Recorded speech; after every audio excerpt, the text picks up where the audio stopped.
जहां पे भी हो आज, आप अपनी जिंदगी में अपने इस तैयारी के इस सफर में कहीं पे भी हो, बस एक चीज याद रखना, हो सकता हो अभी ये सफर अच्छा नहीं चल रहा हो सकता हो अभी तक चीजें अच्छी नहीं हुई हो, कोई बात नहीं। सूरज की धूप कितनी भी तेज हो वो कभी समंदर को सुखा नहीं सकती। समुंदर हो तुम, तुम्हारे अंदर बहुत एनर्जी है, ऊपर वाले ने तुम्हारे अंदर बहुत पॉजिटिव एनर्जी डाली है। क्या इंस्टाग्राम दिन भर स्क्रॉल करना, यूट्यूब स्क्रॉल करना, दोस्तों के साथ घूमना, अपने समय को बर्बाद करते रहना, कोई मोबाइल गेम खेलना, किसी बेटिंग ऐप के चक्कर में फंस जाना, किसी तरह का नशा पदार्थ कर लेना, किसी ऐसे व्यक्ति के प्रेम में फंस जाना जो आपको महत्व नहीं देता और आप ही उसके पीछे भागे जा रहे हो, इतने भी इम्पोर्टेंट नहीं हो तुम। इस दुनिया में सबसे इम्पोर्टेंट इंसान कौन है? आप अच्छे इंसान हो, आप दिल से बुरे व्यक्ति बिल्कुल भी नहीं हो। आप बस फंस गए हो इधर उधर के माया जाल में। मिसाल के तौर पे सोच लो, मैं स्कूटी चला रहा हूँ, मैं स्कूटर चला रहा हूँ और मैं रास्ते में निकला, बहुत ट्रैफिक जाम हो गया, अगल बगल हर तरफ ट्रैफिक, पे हॉर्न बज रहा है, मैं परेशान हो गया, ऊपर से धूप आ रही है, मेरे पसीना निकल रहा है, मैं एकदम परेशान हूँ। अब मैं क्या करूँ? बगल से एक बड़ी सी गाड़ी आई, मुझे ठोकर मार के चली गई। अब मैं ऐसे अपना गाड़ी को खींचता हुआ जा रहा हूँ, क्या इसमें कहीं मेरी गलती थी? नहीं। अब मैं क्या करूँगा? अपनी गाड़ी बनवाऊंगा, वापस बैठूंगा और चल पड़ूंगा। अगली बार ऐसा रास्ता लूंगा जहाँ पे इतना ट्रैफिक ना हो। धूप लग रही है, अगली बार कैप पहन के चलूंगा। एक्सीडेंट हो रहा है, अगली बार अपनी नजर चौकन्ना रखूंगा, जैसे ही वो गाड़ी आएगी अपनी गाड़ी पीछे कर लूंगा। We have to learn from our mistakes. We don't have to regret over our mistakes. अरे किसी ने सिखाया ही नहीं यार सिचुएशन को हैंडल कैसे करना है। तुम्हारी गलती ही नहीं है, तुम मन से अच्छे इंसान हो, आप बहुत अच्छे व्यक्ति हो अपने मन से। आपको किसी ने ये बात सिखाई ही नहीं कि जब कठिनाई आएगी तो करना क्या है। सबने हमेशा आपको सिर्फ डांटा है, सही से पढ़ाई करो, टाइम पे पढ़ाई किया करो, सुबह जल्दी उठा करो, मोबाइल मत इस्तेमाल किया करो, संभल के जाना, क्यों नहीं दिया तुमने टेस्ट में तुम्हारे नंबर क्यों नहीं आ रहे हैं। किसी ने ये नहीं बोला कि नंबर नहीं आ रहे हैं, कोई बात नहीं, फिर से उठो, फिर से मेहनत करते हैं। कोई कारण होगा जिस वजह से नंबर नहीं आ रहे हैं, उस कारण पे काम करते हैं। जब आपको लोग पूरी तरफ से जलील करते हैं, डांटते रहते हैं, तो आपको भी लगता है यार ये कंट्रोल मैं छोड़ देता हूँ। फिर वो साइकिल जब भिड़ने वाली होती है तो हाथ पैर छोड़ के आप सोचते भिड़ ही जाते हैं यार, देखा जाएगा। सूरज की धूप कितनी भी तेज हो वो कभी समंदर को सुखा नहीं सकती। समंदर हो तुम, तुम्हारे अंदर बहुत एनर्जी है, ऊपर वाले ने तुम्हारे अंदर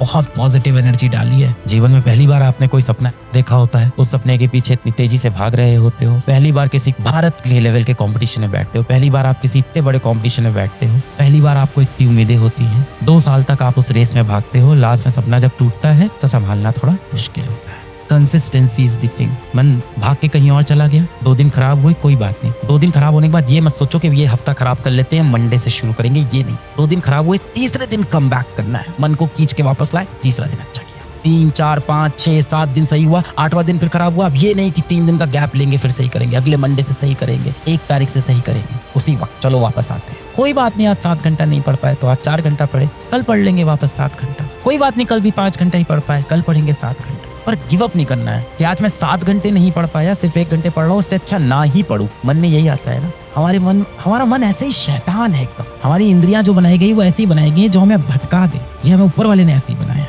कि इस पे कंट्रोल कर ले, तू अपने दिमाग पे कंट्रोल कर ले। जिसने अपने मन को जीत लिया उसने इस संसार को जीत लिया। सबसे ज्यादा यही लगता है ना कि आज 6 घंटे पढ़ाई नहीं हो पाई है, तो आपने सोचा था कि आज मैं दिन भर में किसी भी तरह से 6 आवर की स्टडी करूंगा, आज मैं 6 घंटे पढ़ूंगा। आपने अपना टाइम टेबल भी बना लिया है, कैसे कैसे पढ़ूंगा, कि शाम को 4 से 5 में ये सब्जेक्ट पढ़ूंगा, 5 से 6:30 में ये सब्जेक्ट पढ़ूंगा, फिर मैं ब्रेक लूंगा, फिर 7 से 9 ये पढ़ूंगा, फिर उसके बाद 10 से 1 तक ये पढ़ूंगा। ऐसे आपने कुछ अपना प्लान बना लिया है, कुछ इस तरह का। ऐसा कुछ भी आपने इस तरह से अपना एक प्लान बना लिया। हुआ क्या? आप 4 से 5 नहीं पढ़ पाए किसी भी कारण से, 5 से 6:30 भी नहीं पढ़ पाए किसी कारण से। अब आप क्या करते हो? अब आप बोलते हो आज रहने देते हैं, कल से अच्छे से शुरू करेंगे। जीवन कभी भी परफेक्ट नहीं होने वाला, कभी भी जीवन परफेक्ट नहीं होने वाला। तो अगर यहाँ तक चीजें बिगड़ गई है, कोई बात नहीं, जितना समय हाथ में है अब इसको अच्छे से इस्तेमाल करते हैं। बहुत आसान एग्जाम्पल से आप समझ जाओगे। मान लो आपका कल पेपर है, कल आपका एग्जाम है, मान लेते हैं मंडे को एग्जाम है और संडे को आप पढ़ाई कर रहे हो। स्कूल का एग्जाम है, छोड़ नहीं सकते, आपके स्कूल का एग्जाम है, मंडे को एग्जाम है, संडे को आप पढ़ाई कर रहे हो। मान लो संडे की सुबह आपने सोचा था आप 10 बजे उठ के पढ़ाई करोगे, आपने सोचा था 10 बजे उठेंगे और 10 बजे उठ के पढ़ाई करेंगे, 10 AM उठ के। किसी कारण से आप 10 बजे नहीं उठे, आप दोपहर में 12 बजे उठ रहे हो, रात में देर से सोते, तब आप क्या करोगे? सोचोगे आज नहीं पढ़ते हैं, कल से पढ़ें।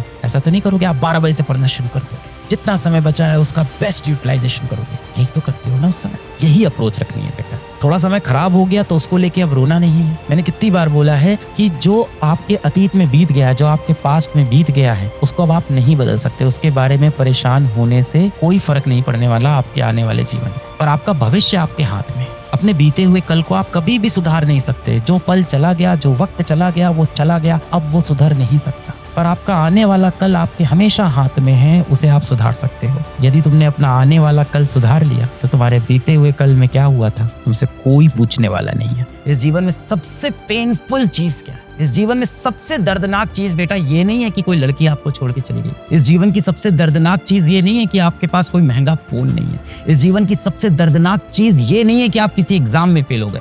इस जीवन की सबसे दर्दनाक चीज है कि जब आप जवान हो, आपके हाथ पैर चल रहे हों और आपके माँ बाप आपकी वजह से रो रहे हैं, आपके माँ बाप की आंख में आंसू हो और उसका कारण आप हो। ये सबसे दर्दनाक चीज है। पर यही चीज कभी कभी खुशी देती है। अगर ये आंसू खुशी के हो तो माँ बाप की आंख में आंसू आए मैं होने नहीं दूंगा, पर वो आंसू खुशी के हो तो चलेगा भाई। अगर आप चाहते हो वो मोमेंट लाइफ में क्रिएट करो बेटा, वाकई में सेलेक्ट होना चाहते हो, रियलिटी में आप सेलेक्ट होना चाहते हो, वो सिलेक्शन वाले दिन आना चाहते हो, अपनी माँ बाप की आंखों में वो खुशी के आंसू देखना चाहते हो। दुख के आंसू तो आपने बहुत बार दिए हैं परेशान करके उनको, और आपकी आंखों में आंसू होता है तो उनको दर्द होता है। उनको आपने तकलीफ के आंसू बहुत दिए हैं। अपने माँ बाप को रोता हुआ देखकर एक ही वक्त खुशी होती है बेटा, जिस दिन वो इसलिए रोए कि उनके बेटे ने, उनकी बिटिया ने जिंदगी में मचा दिया, उस दिन बुरा नहीं लगता बेटा। कभी आपके माँ बाप कभी भी घर के अंदर कभी उनकी आंख में आंसू आ जाए ना, आपको सबसे ज्यादा दर्द होता है। जहां पे भी हो आज आप अपनी जिंदगी में, अपने इस तैयारी के सफर में कहीं पे भी हो, बस एक चीज याद रखना, हो सकता हो अभी ये सफर अच्छा नहीं चल रहा हो सकता हो अभी तक चीजें अच्छी नहीं हुई हो,